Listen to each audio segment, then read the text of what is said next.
Last November, I normally don't use the term Hamas.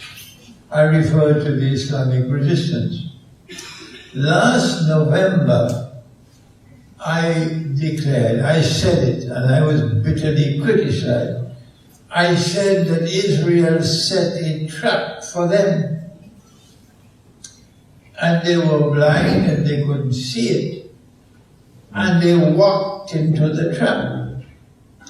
Like 9/11, Israel was then able to benefit and profit from a trap which was set for them, and they walked into the trap.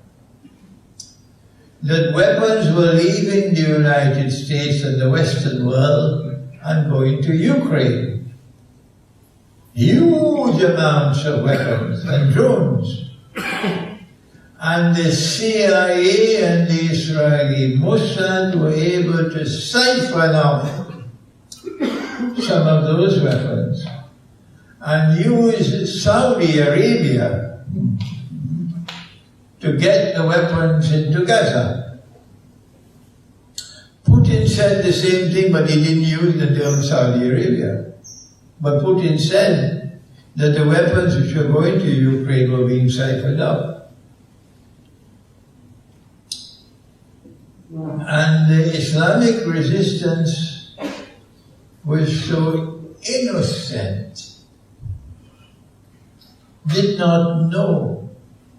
They believed that these weapons and these drones were coming to them from their people, their supporters, when in fact it was coming from the CIA and the Mossad.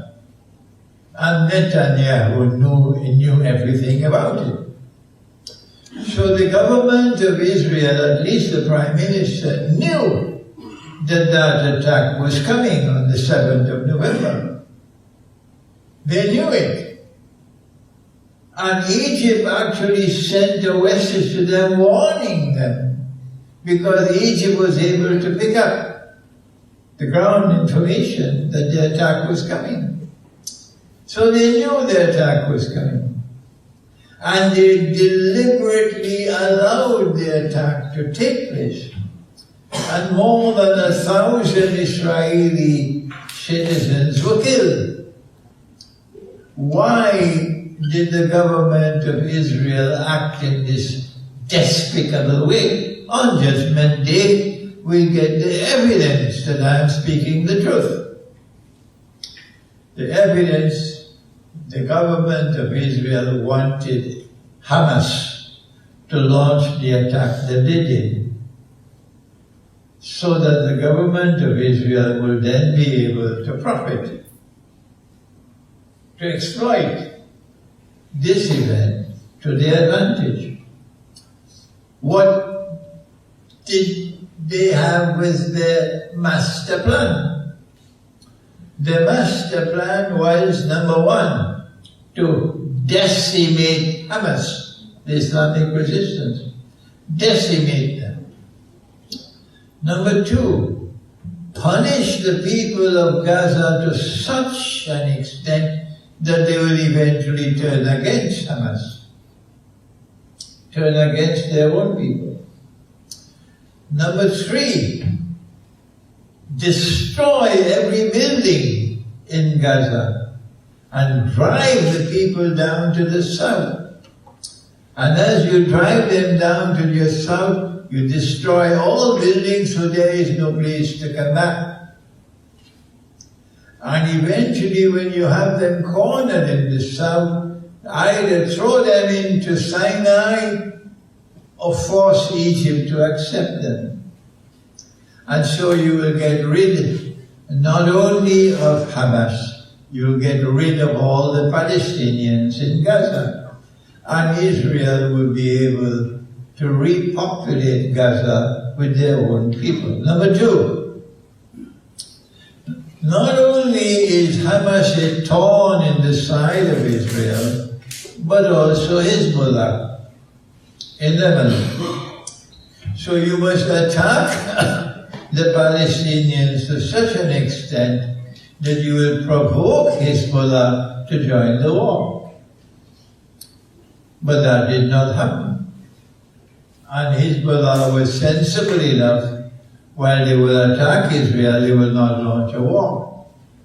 So in the event, since Hizbullah was not launching a war, Israel then launched a war on Hizbullah in order to decimate Hizbullah as a threat to Israel.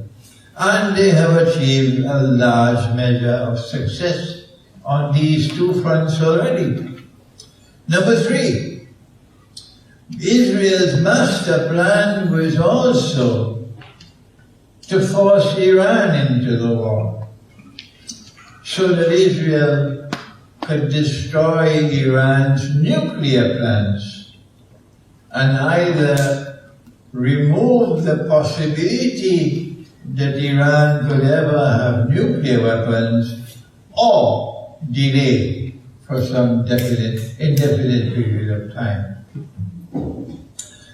While Israel has already succeeded and profited immensely in Gaza, while of course turning world opinion against them, but they don't care for world opinion. And Israel has already achieved substantial success in Lebanon. Israel has not achieved that success as yet in Iran. Israel was able to humiliate Iran by assassinating the head of Hamas in Tehran, humiliate Iran by assassinating the head of Hizbullah in Lebanon. And then Iran responded with a second missile attack on Israel.